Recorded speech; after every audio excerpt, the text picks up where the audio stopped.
So, Queen and Slim 2019 was directed by Melina Matsoukas, her feature film debut, who is well known for directing loads of music videos. I don't think I have ever seen a music video by Melina Matsoukas, but this is her first feature, and the result of her first feature feels like it was made by a veteran filmmaker.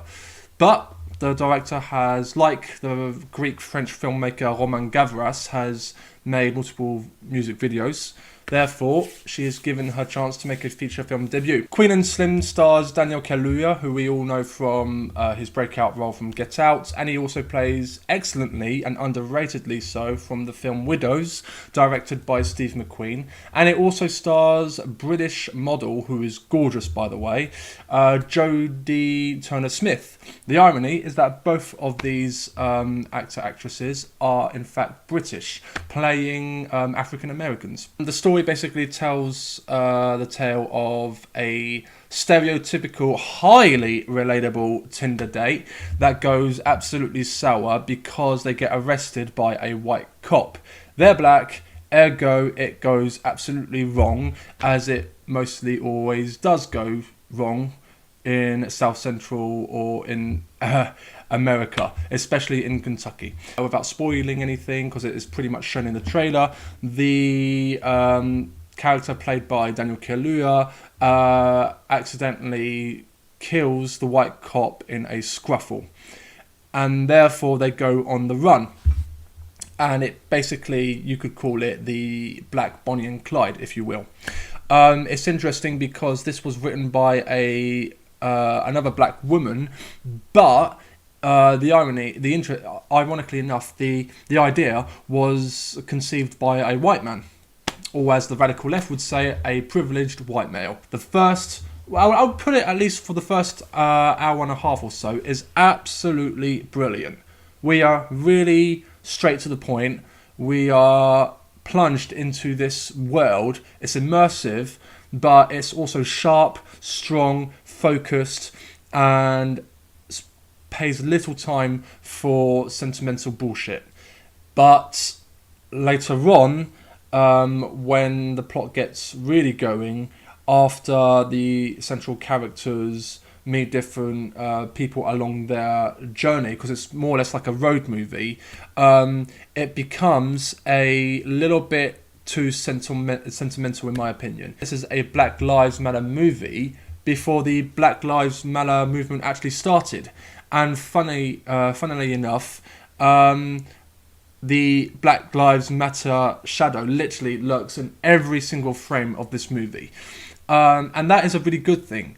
The trouble is that the sentimentalism gets in the way of its political messages and its themes itself, and the message is shoved really in our faces, too much so to the point that it distracts from its naturalistic artistic creativity. What I mean by this is that at one point there'll be like a sequence involving a riot, because basically these two characters, Queen played by Jodie Turner-Smith and Slim played by Daniel Kaluuya, when they go on the run, they sort of become like these sort of heroes in the black community.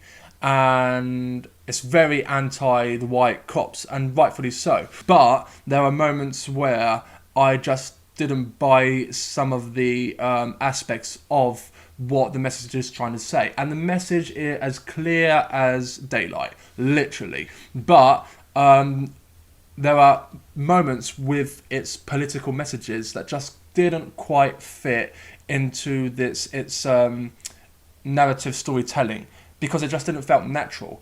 The soundtrack, which a lot of people are praising about, for me, it's not really, well, yes, it's the soundtrack and the score that is also distracting. Like, at one point, there will be sequences where it's like in slow motion and piano will be playing.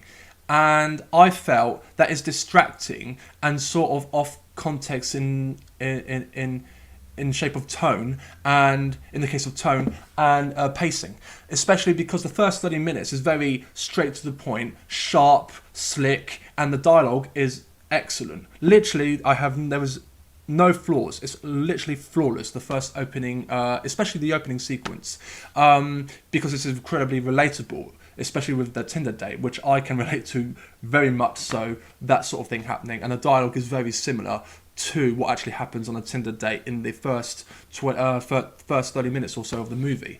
And we are really into it, especially in the opening credits. Interestingly enough, the ending, in my opinion, goes way too longer than it should do. A little bit similar to a Hideo Kojima game where the ending, the cutscene just goes way too long than it should.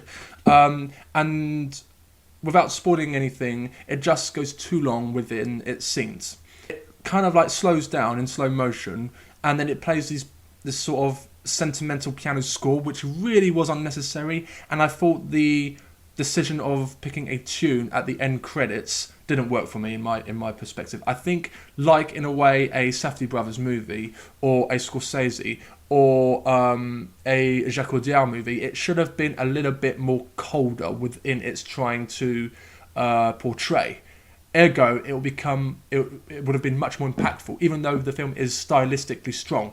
And the two central leads, their performances are great, especially since they're playing Americans. Queen and Slim, I'll give it a 3 out of 5. It has some terrific stuff here, including a supporting role from the bad dude from Fargo Season 2. I cannot recall his name. He looks like Dave Chappelle. But he's excellent as some sort of sleazy Uncle Pimp. And after that, there's also supporting roles like Chloe Sevigny. But also, it features basically a really strong two central leads. Not necessarily also, aside from its performances, which are great, but also in the sense of its development. The character development within its two central leads, and it's pretty much a romance tale, if you will, of a Tinder date that goes sour but ultimately becomes strong in its outcome. I really bought it because they really did a good job of trying to explain and give a nuance to its two central characters, and I brought the romance within its characters, so that is a really strong plus. But unfortunately, the sentimental gets in the way of its artistic creativity. And that's why I give Queen and Slim, the first feature from Melina Matsoukas, a 3 out of 5. I do recommend checking this one out, but be warned, there are some sentimental attributes into its artistic context. So, if you enjoyed my video, please subscribe, put a like, and yeah, thank you. Au revoir. Arrivederci. Ciao.